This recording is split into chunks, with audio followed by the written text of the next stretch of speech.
ऐसे में सवाल है कि युद्ध विराम कितने दिन टिक पाएगा, क्योंकि नेतन्याहू का मानना है कि ईरान हमले नहीं रोकेगा। ईरान से खाड़ी देशों को खतरा है। ईरान इस खतरे को तब तक बनाए रखेगा जब तक उसके पास यूरेनियम है। तो क्या नेतन्याहू डोनाल्ड ट्रंप की सीज फायर को मानेंगे?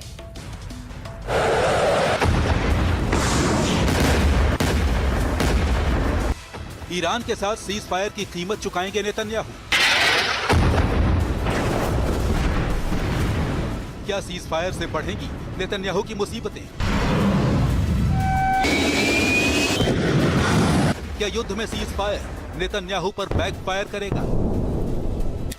अमेरिकी राष्ट्रपति ट्रंप ने अचानक ही ईरान के साथ सीज फायर का ऐलान कर सबको चौंका दिया, लेकिन यह फैसला इजराइल के लिए बड़ा झटका साबित हुआ, क्योंकि एक तरफ तो ईरान और उसके प्रॉक्सी संगठन जीत का संदेश दे रहे हैं, तो दूसरी तरफ नेतन्याहू पर सवाल उठ रहे हैं। लोग पूछ रहे हैं कि आखिर इस युद्ध में हासिल क्या हुआ है।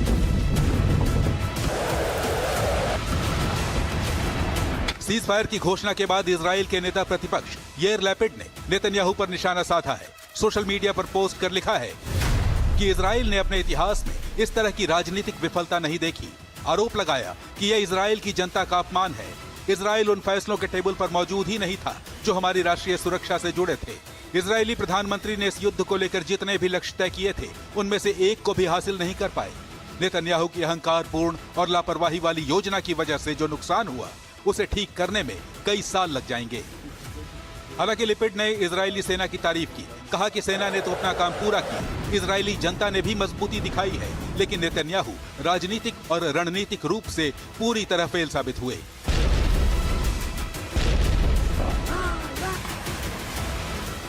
दूसरी तरफ इजरायली मीडिया और सुरक्षा अधिकारियों ने भी इस फैसले पर गहरी नाराजगी जताई है। इजराइल के चैनल 12 ने खबर दी कि ईरान ने सीज फायर समझौते में लेबनान को भी शामिल करने पर जोर दिया है, जिसे इजराइल बिल्कुल स्वीकार नहीं करना चाहता है।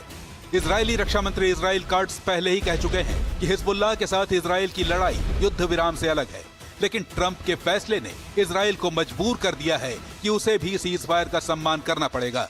मीडिया रिपोर्ट्स के मुताबिक इजराइल सीज फायर का पालन करेगा, लेकिन हिजबुल्लाह के खिलाफ अपनी लड़ाई को अलग रखेगा। लेकिन इजराइल में बनते हुए हालात से साफ है कि सीज फायर ने नेतन्याहू की मुसीबतों को बढ़ा दिया है। जो अब तक साथ खड़े थे, वो अब सवाल उठा रहे हैं।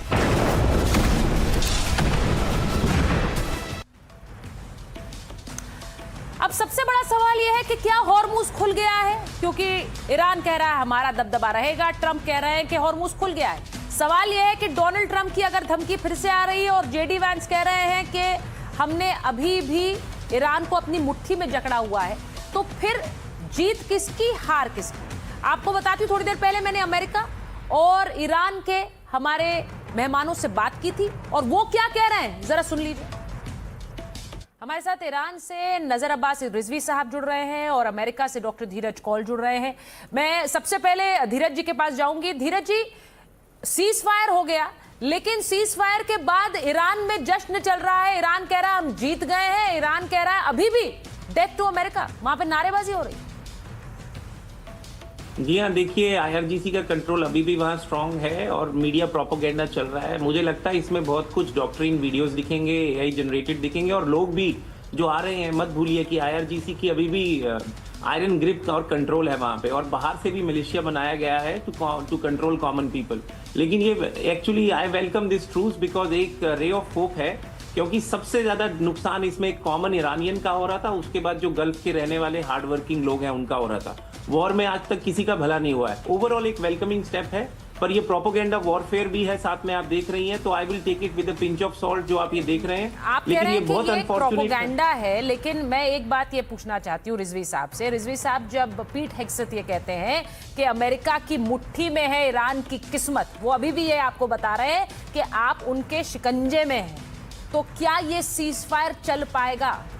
मैं कह रहा हूँ कि अभी धीरज साहब ने बात कही कि आवाम पब्लिक और आईआरजीसी के पीछे डिस्कनेक्ट है। इससे समझ में आ गया कि धीरज साहब बहुत मजबूरी में इस डिबेट में आ रहे हैं, उनको बिल्कुल भी अपडेट नहीं है ईरान में चल क्या रहा है। मैं आपके माध्यम से और मुख्तलिफ चैनल्स पे बात बताता रहा हूँ, वीडियोस भी शेयर करता रहा हूँ कि पिछले 40 दिनों से पूरी तरह से ईरान की पब्लिक सड़कों पे है, आईआरजीसी गवर्नमेंट और निजाम के सपोर्ट में है, कोई भी यहाँ पे डिस्कनेक्ट नहीं है। अगर डिस्कनेक्ट कहीं है तो वो ट्रम्प और उनके एडमिनिस्ट्रेशन में है, उन्होंने जनरल्स को निकाल दिया, उनका मीडिया कुछ और कह रहा है, CIA FBI कुछ और कह रही है और उनके जो मिनिस्टर हैं वो कुछ और कह रहे हैं। इसलिए उनकी किसी भी बात को सीरियस नहीं लिया जा सकता है। साथ साथ उन्होंने कहा कि एनर्जी डिस्ट्रप्शन हो जाएगा, तो क्या ये बात पहले से यूएस को नहीं पता थी कि अगर जंग हुई, अगर अटैक किया गया ईरान के ऊपर तो स्ट्रेट ऑफ हॉर्मुज बंद होगा, बाब मंदब बंद होगा।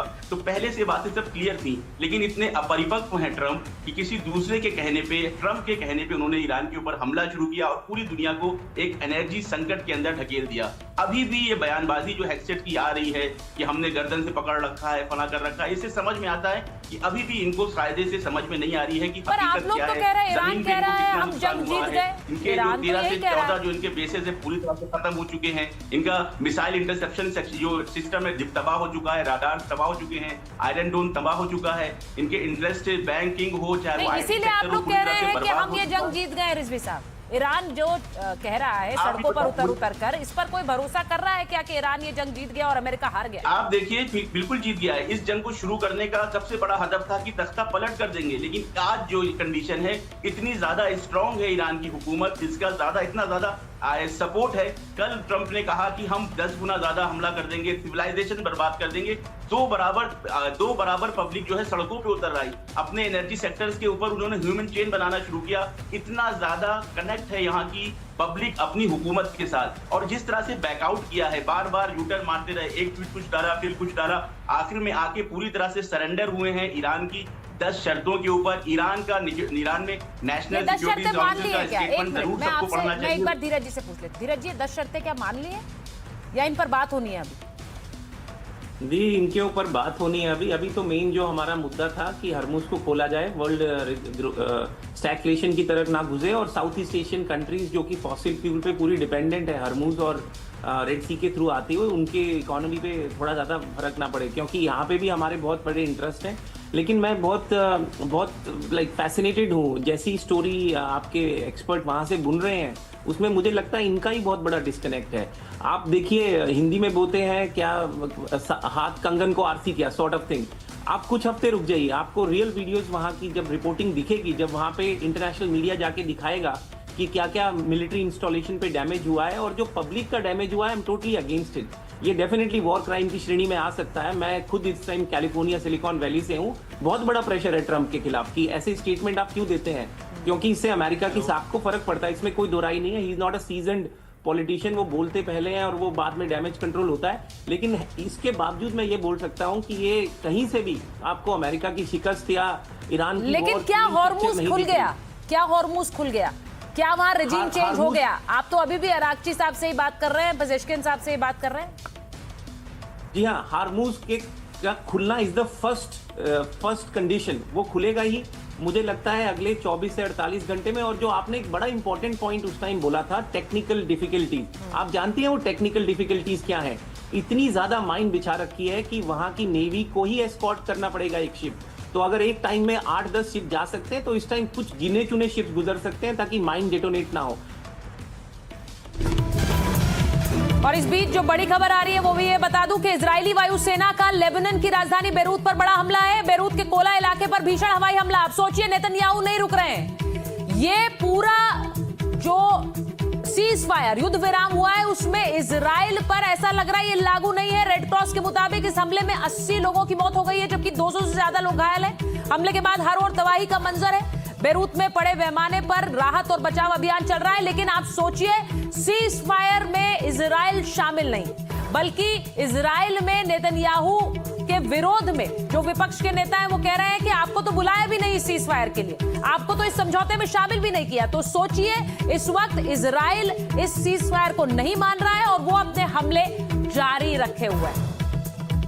इस युद्ध विराम की वजह से अगर नेतन्याहू फंसते हुए दिख रहे हैं तो अमेरिका भी घिरता हुआ नजर आ रहा है, क्योंकि ईरान खुद को एक विनर बता रहा है। ईरान कह रहा है कि इस युद्ध में अमेरिका को झुकना पड़ा।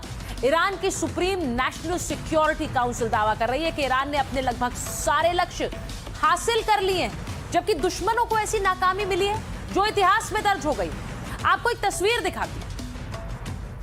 यह कार्टून बुल्गारिया में ईरान के दूतावास ने पोस्ट किया। इस तस्वीर में हॉर्मुज स्ट्रेट को दिखाने की कोशिश की गई। ईरान का हाथ ट्रंप की गर्दन पर है और यह मैसेज देने का प्रयास है कि ट्रंप स्ट्रेट ऑफ हॉर्मुज में फंस गए हैं। कैप्शन में क्या लिखा हुआ है? ट्रंप नाउ, यानी अब ट्रंप की यह हालत है। ट्रंप का यह कार्टून सोशल मीडिया पर वायरल हो रहा है। ईरान यह दिखाने की कोशिश कर रहा है कि जिस अमेरिका को सर्वशक्तिमान समझा जाता था उसे हमने झुका दिया है। तो यह तस्वीर सोशल मीडिया पर वायरल। अब जब युद्ध खत्म होता है तो एक जीतता है, दूसरे की हार होती है। अमेरिका, इजराइल और ईरान की जंग अभी खत्म नहीं हुई है, सिर्फ 2 हफ्तों का युद्ध विराम हुआ है। फिर सवाल यह है कि ईरान अपनी जीत का दावा कैसे कर रहा है, खुद को जंग का बाजीगर क्यों बता रहा है, यह भी समझिए। दरअसल यह ईरानी शासन के लिए अस्तित्व की लड़ाई बन चुकी थी, लेकिन वो अमेरिका और इजराइल से 40 दिन लड़ा और बच भी गया। जो ट्रंप ईरान को मिटाने की धमकी दे रहे थे वो सीज फायर के लिए राजी हो गए। इसके बाद ईरान की राष्ट्रीय सुरक्षा परिषद ने इसे अपनी ऐतिहासिक जीत बता दिया। ईरानी सुरक्षा परिषद ने यह भी कहा कि दुश्मन को हमारे आगे झुकना पड़ा है। यह भी कहा कि उसने अमेरिका की किसी डेडलाइन को कभी महत्व नहीं दिया है। सोचिए,